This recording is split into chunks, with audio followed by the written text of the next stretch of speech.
sugar maple. A lot of trees provide sap that you can boil down and turn into syrup, but sugar maples actually have the highest concentration of sugar in their sap, and so it's easiest to boil them down. It just takes less time.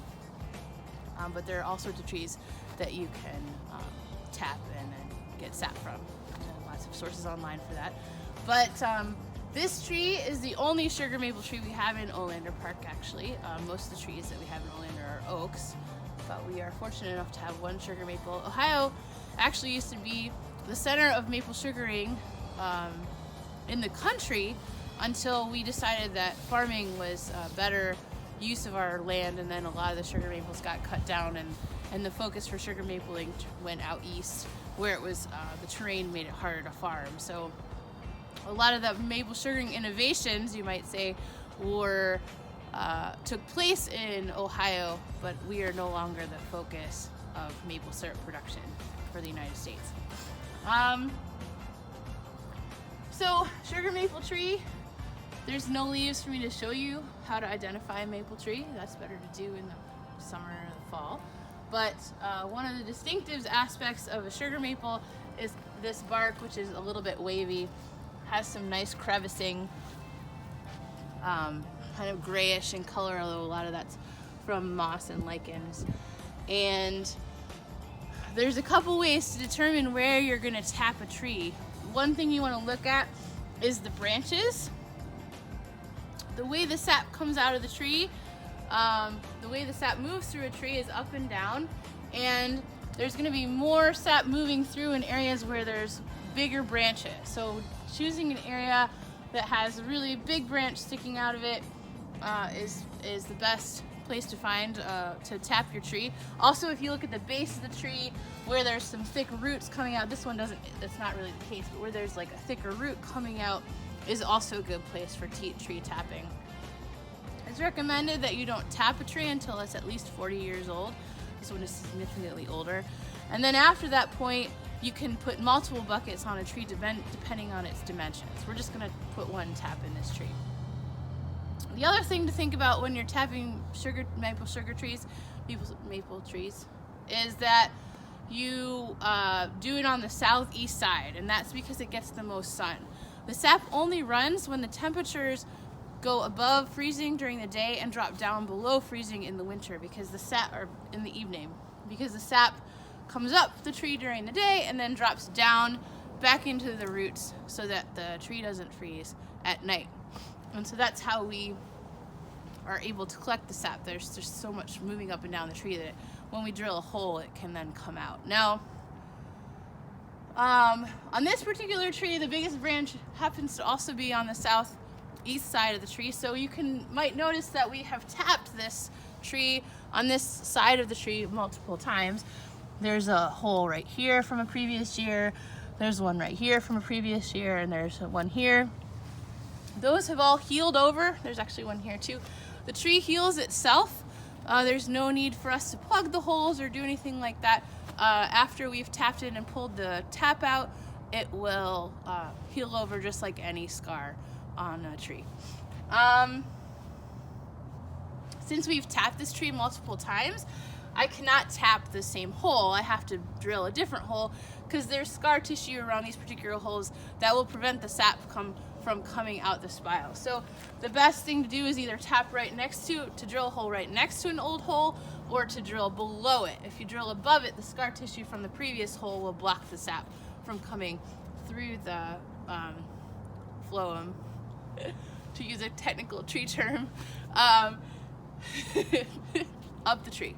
Anyway, so what do you need to tap a tree? You need a drill bit. This is a 7/16 drill bit.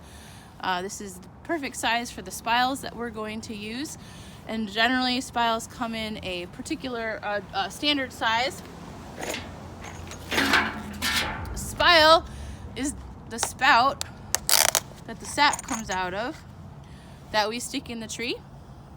So there's a couple different types of spiles you can get. This is a metal spile. In modern production, they actually use plastic spiles and tubing, and that does a couple things. It makes it more efficient to collect the sap. It also means your sap is cleaner.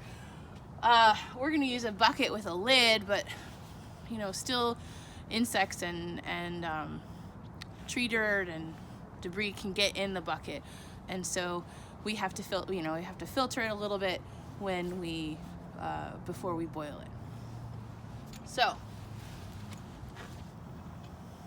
find a good spot. So like I said, the southeast side is usually the warmest side of the tree, which is why we want to pick that side so that we get the most sap and we have the most time to collect sap. And I'm going to do it right here. When you tap a tree, you're going to do it at a slight angle upward.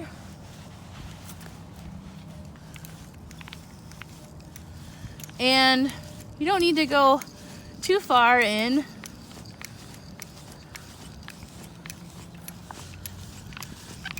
Because the sap runs up and down between the bark. It's like the sap runs up I think it's phloem, just inside the bark. So you don't have to go in very deeply. Now, it's really cold today, and the temperatures have really not been conducive to the sap to flow. We were kind of hoping, since it was sunny earlier, that we would get better. Sometimes you end up with sap just pouring out of here when you tap the tree. I'm just going to use this to kind of get the sawdust out.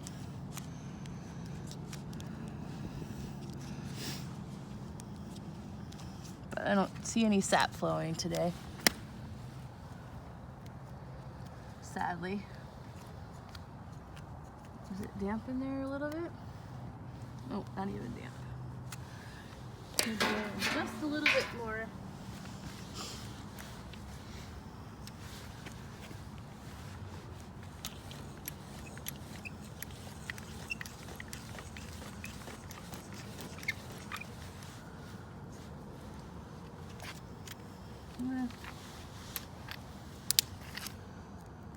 Yep, it's too cold today.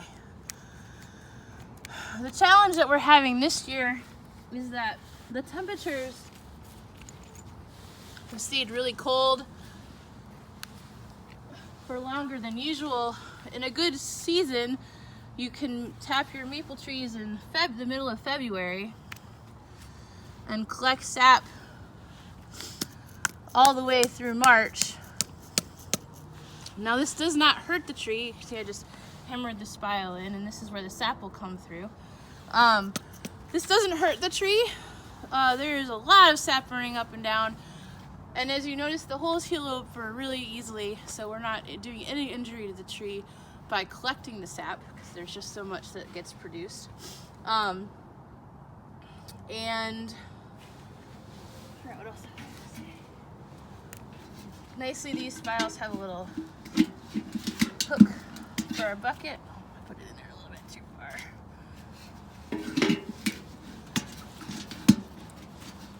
There. And the lid will kind of keep the most of the tree dirt out of there. And hopefully over the next couple days it'll get warm enough and we'll start being able to collect